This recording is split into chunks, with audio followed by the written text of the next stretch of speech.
I stood there in my best suit, adjusted my tie, and looked at the heavy oak doors of the ballroom. Inside, the music was playing. I could hear the clinking of champagne glasses and the laughter of people who were supposed to be my family. But I wasn't inside. I was standing on the gravel path next to a small, folding plastic chair. My name was taped to it with a piece of duct tape. It was placed right next to the service entrance, where the waiters brought out the trash. My sister, Sarah, had told me there wasn't enough room at the main tables. I looked down at the legal folder tucked under my arm. It felt heavy. It felt like a bomb. I took a deep breath and smiled. It wasn't a happy smile. It was the kind of smile you wear when you've already won, but the other person doesn't know the game has even started yet. They thought they were celebrating the happiest day of Sarah's life. They thought they had finally pushed me far enough away that I wouldn't matter anymore. But they didn't know what I had already done. They didn't know that by the time the cake was cut, their entire world was going to come crashing down. And the best part? They did this to themselves. 2. Present-day setup. The morning started with a text from my mother. No, good morning. No, I'm so proud of you for coming. Just don't make a scene today, Leo. This is Sarah's big day. Just stay in the back and be quiet.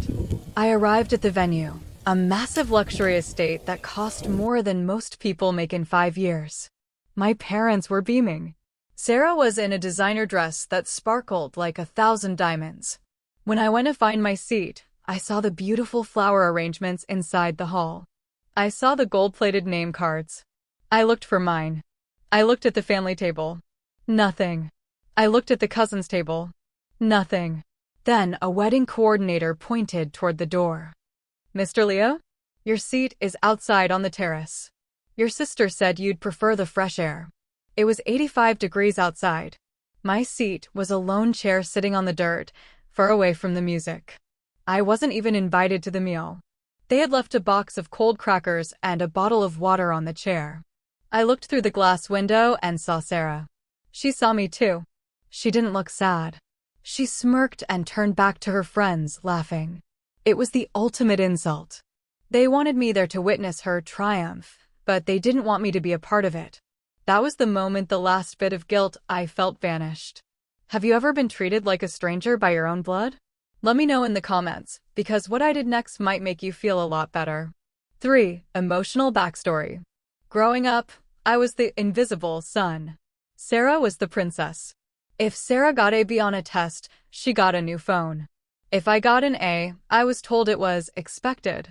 My father always said, Leo is strong. He can handle the leftovers. Sarah is delicate. She needs the best. The only person who truly saw me was my grandpa Joe. He wasn't like the rest of them. He didn't care about designer clothes or showing off. He lived in a small house filled with books and the smell of cedar wood. Every summer, I'd stay with him. He taught me how to fix things. He taught me how to read people. Leo, he told me once, holding my hands. A family isn't about who has the most money.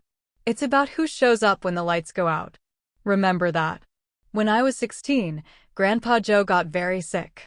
My parents and Sarah barely visited him. They said the hospital smelled funny and they were too busy with Sarah's tennis lessons. I was the one who sat by his bed every night.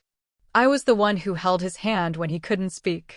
Before he passed away, he pulled me close. He whispered, "There is a blue box under the floorboards in my workshop. It's not for them. It's for you. Only you." My parents were furious when they found out Grandpa Joe's will only left them the old house. They wanted his savings. They wanted his investments. But the lawyers said the accounts were empty. My parents called him a crazy old man and moved on, eventually selling his house to fund Sarah's lifestyle. I kept that blue box hidden for years. I didn't open it at first. I wasn't ready. I worked 3 jobs. I paid for my own college. I lived in a tiny apartment while my parents bought Sarah a penthouse. I tried to be part of the family. I really did. I called on birthdays. I sent gifts I couldn't afford. But I was always the one sitting on the outside. I was the one they called when they needed someone to move furniture or fix a computer, but never the one they invited to dinner. 4. Betrayal buildup. The breaking point happened 6 months ago. Sarah's perfect fiancé, Marcus, came from a very wealthy family. Or so he said. Sarah wanted a royal wedding. She wanted the estate, the private jet, the whole thing. But my parents were running out of money. They had spent everything on Sarah over the years. One night, my mother called me, crying. Leo, we're in trouble. If we don't pay the deposit for the venue, Sarah will be humiliated. Can you take out a loan? You have a good job now. I told her I couldn't. I was saving to buy my own small place. The next day, I found out they hadn't taken no for an answer. Sarah had found my old checkbook while she was cleaning my apartment one day when I let her stay there. She and my father had forged my signature on a series of documents. They didn't just take a little. They emptied my savings account. Every penny I had worked for since I was 18. When I confronted them, Sarah just laughed. It's just money, Leo. You're so selfish. I'm getting married. You can just earn more. Don't ruin this for me. My father didn't even look me in the eye. It's for the family, Leo. We'll pay you back, eventually. I realized then that they didn't see me as a person. They saw me as a resource. An ATM. A backup plan. I felt a coldness in my chest that I had never felt before. I didn't yell. I didn't scream. I just went home and finally opened Grandpa Joe's blue box. 5. The secret weapon. Inside the box, there weren't bundles of cash. There were letters. And there was a key to a safe deposit box. When I went to the bank and opened that safe, my jaw dropped. Grandpa Joe wasn't just a simple man with a workshop. He was a silent partner in a real estate firm that had exploded in value over the last 30 years. But there was something even more important. Grandpa Joe had known my father and Sarah were greedy. He had kept the real deeds to the family estate, the very one my parents lived in his name. And in his will, he didn't leave it to my father. He left it to a trust that I controlled. But that wasn't all. I started digging into Marcus, the rich fiancé. I hired a private investigator with the last bit of money I had left. What I found was shocking. Marcus wasn't rich. He was a con artist. He was deep in debt, and he was marrying Sarah because he thought my family was the one with the money. They were all lying to each other. My family was stealing from me to pay for a wedding to impress a guy who was trying to steal from them. It was a circle of lies. And I was the only one who held the truth. I could have stopped it then. I could have called the police. But I knew they would just wiggle out of it. I needed them to be at their highest point before I let the floor fall out. 6. The countdown. 5 days before the wedding. My mother called to ask if I had bought my suit yet. Not to see if I was okay, but to make sure I wouldn't look poor in the background of the photos. I told her everything was ready. I spent the afternoon signing the final papers with my lawyer. The ownership of the family home was now officially, legally, in my hands. 3 days before the wedding. I saw Sarah post a photo of her wedding shoes. They cost $2,000. My $2,000. I felt a flicker of anger, but I pushed it down. Patience, I told myself. Patience. I sent an anonymous tip to Marcus's creditors, letting them know exactly where he would be on Saturday. One day before the wedding. The rehearsal dinner. I wasn't invited. They told me they forgot to send the invite. I sat in my apartment, looking at the folders. I had the eviction notice for my parents' house. I had the bank statements showing the forged signatures. I had the proof of Marcus's previous marriages. I felt a moment of doubt. Was this too much? Then I remembered Grandpa Joe. He wouldn't want me to be a victim. He wanted me to be the one who stood up. The night before. I couldn't sleep. I kept thinking about the look on Sarah's face when she realized her perfect life was a house of cards. I realized that for the first time in my life, I wasn't afraid of them.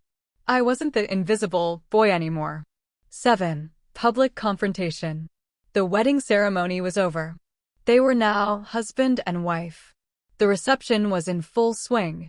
Everyone was inside the hall, eating expensive steak and drinking vintage wine. I was still outside. The sun had gone down, and it was getting chilly.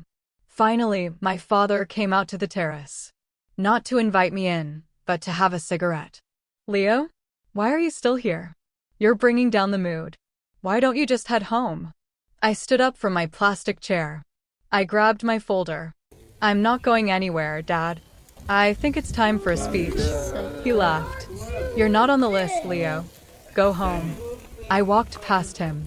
He tried to grab my arm, but I brushed him off with a look that actually made him flinch. I walked through the glass doors. The room went quiet as the outside brother walked toward the head table. Sarah looked up, her face turning red. Leo, what are you doing? Get out. I walked straight to the microphone. The DJ looked confused, but I didn't give him a choice. I took it from the stand. Hi everyone, I said, my voice echoing through the massive hall. I'm Leo, the brother who was apparently too outside to have a seat at the table. Leo, stop it, my mother hissed, standing up. I have a gift for the happy couple, I continued. And for my parents. Since you guys used my savings to pay for this party, I figured I should at least get to deliver the closing remarks. The room was so quiet you could hear a pin drop. 8. The execution. I looked at Sarah. Sarah, you look beautiful. Truly. It's amazing what you can buy with someone else's stolen life savings. I pulled out the bank records and held them up. I have the police report right here for the forged checks. Dad, I know you signed 3 of them. My father's face went white. But let's talk about the house, I said. The estate you guys live in. The one you thought Grandpa Joe left to you. I pulled out the deed.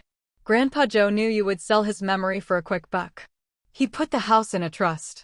A trust that expired the moment Sarah got married. And guess who the owner is now? I pointed to myself. You're all living in my house. And as of 10 p.m. tonight, the locks are being changed. Sarah screamed. You're lying. You're just jealous. Am I? I looked at her new husband, Marcus. And Marcus, or should I call you Mark? Your creditors are waiting in the parking lot. I sent them the address. They seemed very excited to hear you suddenly had family money. Marcus looked like he was going to vomit. He looked at Sarah, then at the door. And one more thing, I said, leaning into the mic, the caterers, the florist, and the venue? I've already called the bank. The payments made from my stolen account have been flagged as fraudulent. They'll be looking for payment from the happy couple tonight. I dropped the microphone. It made a loud, piercing thud that made everyone jump. I walked toward the exit. No one moved. No one spoke. I stopped by my mother. She was shaking. You said I shouldn't make a scene, I whispered. I didn't. I just told the truth. 9. Consequences. The fallout was faster than I expected. Marcus didn't even stay for the end of the night. He literally ran out the back door to avoid the men waiting for him in the parking lot. Sarah was left standing in the middle of the dance floor, crying so hard her makeup ran down her face like ink. The venue demanded immediate payment. Since my parents had no money left, they had to use their credit cards, which were immediately maxed out. 2 weeks later, they were served with the official eviction notice. They tried to call me. They tried to apologize. We're family, Leo. How could you do this to us? My father yelled over the phone. Family doesn't steal, I told him. Family doesn't make their son sit in the dirt while they eat steak paid for by his sweat. I didn't take the house to be mean. I sold it. I used the money to pay back my savings and the rest? I donated it to the hospice where Grandpa Joe spent his last days. Sarah's marriage lasted exactly 48 hours. Marcus disappeared, and she moved into a tiny one-bedroom apartment. She has a job now. A real one. She hates it. My parents are living in a small rental. They don't talk to me anymore. And for the first time in my life, I'm okay with that. Sometimes, you have to lose a family to find yourself. For years, I thought I was broken because they didn't love me. I thought if I just worked harder or gave more, they would finally see me. But I realized that you can't fill a hole in someone else's heart if they refuse to see you as human. I'm sitting in my new house now. It's not a mansion. It's a small, quiet place with a big workshop, just like Grandpa Joe's. I have a seat at my own table. And the people I invite to sit with me? They actually want to be there. I didn't win a war. I just stopped being a casualty. If you're going through something like this, if you feel invisible or used, just remember, you don't need their permission to be important. You have the power to change the story. You just have to be brave enough to pick up the pen. Thanks for listening. It feels good to finally tell the whole story. What would you have done? Would you have stayed outside, or would you have walked through those doors? Let me know. I'll be reading the comments.